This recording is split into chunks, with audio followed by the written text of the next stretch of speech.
Rejection therapy. When I saw this trend on TikTok, I literally laughed out loud. I mean, setting yourself up to be rejected, dude, that's asinine. I mean, for views and likes, trust me, rejection is not therapy. As a Black woman, especially a Black woman living in a mostly all-white town, dude, it's an everyday occurrence. I mean, I actually have to put on my rejection suit of armor before I go out the door every single day. Because not only did I grow up a reject, I still am. I was this, non-Black woman who decided to do a 30-day challenge. Oh my God. Anyway, and so she basically just went around asking people dumb things. And I think the other couple of dumb things she did was like ask people for money, knowing that most of the answers were gonna be no. Yeah. I've got a challenge for you. If you really wanna suffer and go through real rejection therapy, get yourself a good makeup artist, dress up as a Black woman, look like a Black woman, and for 365 days, step outside your house, drop your kids off at school, go to soccer practice and all those other things. Of course, you're gonna have to borrow some Black kids for this because it won't work if you got white kids, even if you're dressed up as a Black woman, because obviously they're gonna know it's you. But yeah, do something real like that. But to go on social media and act like, because you're going around asking people for $20 and stupid things that you really know you're going to be told no for, that is not real rejection. That's just fake. Rejection isn't about necessarily being told no. First of all, I grew up a reject because my mother moved us to this town here that I still currently live in for various reasons. But anyway, it was when I was in kindergarten and I walked into the classroom, and I'll never forget how I felt. And I walked into the kindergarten room, and I remember there were these two little twin girls, and they just looked at me like I was something else other than a human being. And that kind of even at 6 years old, I mean, I was very self-aware. Once I moved here and that happened to me, I realized that I was different. And believe me, those kids let me know that I was different. And you know why they let me know that I was different? Because their parents told them about the little Black girl. Oh, you got a little Black girl at your school. And of course, that turns into whatever it turns into. Those kids that I went to school with, they had kids. And some of those kids had kids. And those kids go to school now with my son, who is 7 years old. And when my son was 4 years old, he went into kindergarten. And one day he came home and told me, "Mom, I'm Black." And I was shocked. I was like, "Who told you that?" Obviously, there's, still a ton of racism, whether people want to believe it or not. I don't have to look for it. It looks me in the eye. Because, whenever you talk about racism, people always want to be like, "Oh, well, you're just looking for it." It's like, no, I'm not looking for it. People treat me that way, even now. So one of the ways that I go through rejection then and now is in the dating world. Back when I was in school, I had this crush on this little boy. Actually, he had a crush on me, and then I ended up liking him too. And the only reason that we never actually became boyfriend and girlfriend was because I just wasn't the right shade. It's not because I was ugly. I wasn't a reject because I was a big girl, or I was stinky, or we lived in a trailer, or we were poor, or, anything that you would typically think that people would be rejected for. It was just simply because I wasn't the right color. And when I was in high school here, it was the same thing. People that I knew liked me. One of my friends actually ended up telling me when I was 18, he says, you know, I can't make you my girlfriend because my dad won't approve of you. So I was rejected then, and even now I know that there's some white guys here in this town that would probably date me if it was socially acceptable. They can't bring a you-know-what home to the family reunion or to Christmas dinner or whatever, because that's just, you know, we just don't mix kinds. There was this guy that I really liked in high school. I mean, we hung out all the time. He would come pick me up in his car. We always, I mean, after school, for probably like our junior and part of our senior year, we were together thick as thieves. Him and me and a couple of other people were in our little group, and we went to summer school together. He came over at my house all the time. I was over his house all the time. And, you know, I knew that he liked me. I knew it.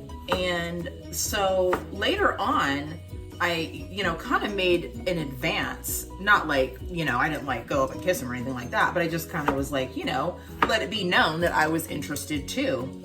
And he kind of like shied away from me after that. And then later on, like, you know, 25 years later, he looked me up on Facebook and told me that he was going to be coming into town and that he wanted to see me. And you know, I was kind of excited. I was like, oh, you know, I haven't seen this person in all these years. You know, it'd be kind of fun to, you know, reconnect. And I didn't though. I texted him and I kind of like started the conversation. I said, you know what? I know that you really liked me in high school. And I said, but for some reason, you know, you kind of were apprehensive once I made the suggestion of us, you know, taking it to the next level. And once again, but he was so scared of what his dad would think of him, and obviously what his dad was going to think of me, that he never pursued that. And then he wanted to later in life. Of course, I was married by then, but I just thought that was interesting that it took him all those years to really finally confess to me that it was his dad's influence that kept him from, you know, being with me. And there was another guy too. He finally confessed to me the same thing, and he ended up marrying someone who was Mexican, because she wasn't black and she wasn't white, but, you know, she wasn't too dark. Even going to church, you know, in a Christian community church, I was rejected. I didn't get to go to a lot of events. I didn't get invited places. And then when I did, some of the little funky heifer girls, you know, they just couldn't stand it that I was there. And so I quit going to certain things because I just was like, I'm not going to set myself up for that, to be treated like garbage, and for people to mock rejection and act like, oh, I'm just going to, you know, do this little challenge and get my views up on Instagram and TikTok. On the job. Now, I used to work at Jack in the Box a couple of years ago, and I wore my hair like this one day, and a lot of the employees did not wear hats ever from the time I got hired until the time I actually quit that job. So I showed up at my job with my hair like this, all secure, no flyaways, no, you know, animal hair all on my clothes and nothing. You know, I always came to work prim and proper, dressed and ready to work. And all of a sudden, I had to go and put on a hat one day. Now, the general manager forced me basically to go and put on a hat in front of everyone. I had to be the one to go and comply with the company rules and regulations. And no one else. There was two other people. It was a sister and a brother. They were actually cooking burgers that day, and they just watched me go back to the office and go and get my hat. And I had to put it on. And so I immediately contacted the district manager, and I told her that this is racism. This is not fair. Why is it that all of a sudden I have to wear a hat when everyone else who's got all this wispy Caucasian hair flying all on, everywhere. I mean, I would find hair on certain things and none of it was ever mine. But yeah, they got to do whatever they wanted, but I had to comply because I wasn't the right shade not to comply. This little TikTok stuff that people have done, that's not rejection. That's just some social media hype, like I said, to get views and act like you're doing something that's important when you're really not. Now, when I was in junior high, the school I went to, junior high was 5th grade through 8th grade. And so when we made the transition from 4th grade into 5th grade, that was when I saw a real change in the friends that I had. It was like all of a sudden, it just wasn't cool to be friends with the black girl anymore. And so every once in a while, we would get someone who was new in town. And a lot of times these people were from the city, like they'd be from San Diego or San Jose. And so they were used to seeing people of color. And a lot of times they were, gravitated towards me. I was the only black girl, by the way, except for one girl who came in high school, and she was in a group home. So she was only at our school for maybe half of a year, maybe 1 year. But other than that, I was the only black girl from kindergarten all the way through my senior year. Friends, maybe it was 6th grade. But anyway, we became friends, and basically this happened to me a couple of times. The girls would come to the school, be my friend, we would, hang out, they'd come over and all this stuff. But then I guess they realized that it wasn't as cool to hang out with me. And they weren't going to have that many friends because, I was the black girl. And so basically I got dumped as a friend for the more socially acceptable type of friend, which was the white girls. I can't even begin to tell you how many jobs I don't get because I am not the right color. Where they say that they're hiring, I'm more than qualified for any of the jobs that I apply for, and I just won't get the job. I'll come back and see that they've hired some new white people. Even here in the town that I live in, there has been one black girl that worked at the grocery store, and it's mostly because she looked white. I didn't even know that she was black until I ran into her mother, who is half black, and she says, "Oh yeah, have you seen my daughter so-and-so at the grocery store?" And I was like, "Oh my God, that's your daughter?" I had no idea. So that's probably mainly the only reason that she ended up getting hired was because she could pass, Someone like me, even though I have white in my blood, that's not what people see. They don't see that. I get rejected all the time. It doesn't matter that I'm in shape or that I live in a house or that, I'm not a meth addict or any of that stuff.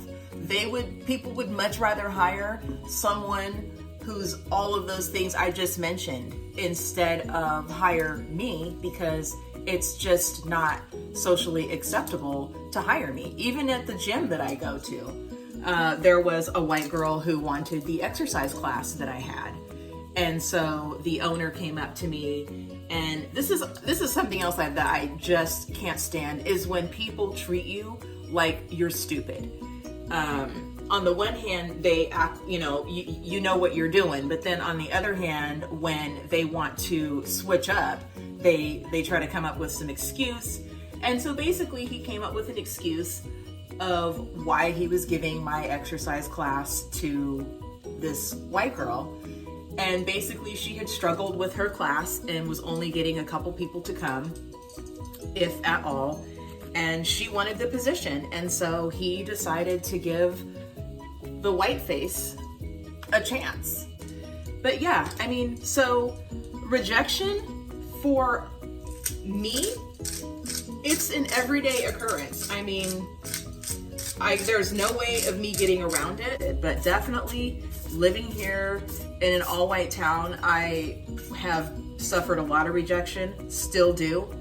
And what I can say that rejection has done for me is it has made me a much stronger person. With rejection, you can either let it drag you down, or you can rise above it and just try to be the best. And that's what I chose to do. So you've got two choices when you live in the world of rejection. You can either roll with the punches or bow down, and I'm not bowing down. When I was about, I want to say between the ages of like 9 and 11, my mother came home and was talking to my dad, but you know, like this brother in our congregation who was an elder at the time, and he was caught, my mom overheard him talking to someone about something. I don't know what it was, but it obviously had to do with marriage, because he says, I don't care who my daughter marries, as long as she doesn't marry a Smokey. So I knew at an early age, just from that comment that my mother had repeated, I knew that my chances of marrying anybody in the church was definitely off of the table.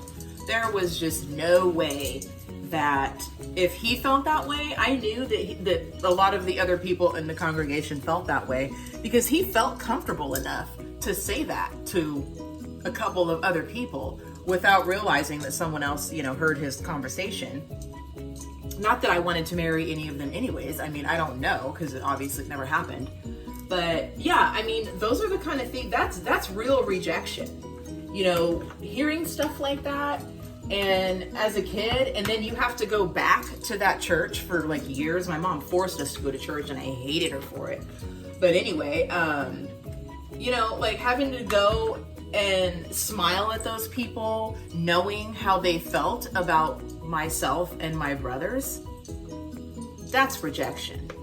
But my son, the only little black boy there at the time, was the last person to graduate. And it's just like, I actually cried. People probably thought I was crying out of like, you know, sentimental tears, but no, I was crying because not only earlier in the year, you know, as I mentioned, my son had told me that he was black, and I have no idea what little, you know, what kid said that to him. And obviously his parents, you know, have some type of issues, because you don't learn those types of things as a kid just like, you know, by sitting in your living room. Like, you have to be around an influence that is like that in order to know to say something like that at the age of 4 and 5 years old. Walking into the grocery store and having people sneer at you and look at you up and down like you're scum, that's rejection. It doesn't matter how nice I look, what kind of car I drive, where I live. It doesn't matter. In fact, people just kind of look at me, like, especially the women, and I don't know if it's because, you know, like, I'm 50 years old and I still look pretty gosh darn good, and, you know, I'm not all spread out with a big butt and all that kind of stuff that, you know, people tend to get jealous of women who are not, you know, women who don't look like them. But you know, it's not really the men, it's usually the women that just look at me with disdain, you know, like, how dare I what? I don't know. But it happens. It happens in the school parking lot.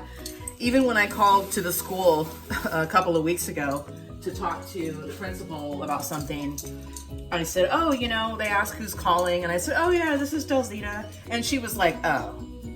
And then she's like, oh, I didn't mean it like that. And I'm thinking to myself, well, what do you mean? Well, how exactly did you mean it? Rejection. I can't let it keep me down, but I am going to talk about it because it's real. If these people are going on here doing their little fake challenges, I'm going to talk about the real challenges. So, with that being said, I'm your host, DZ, and until next time, peace out.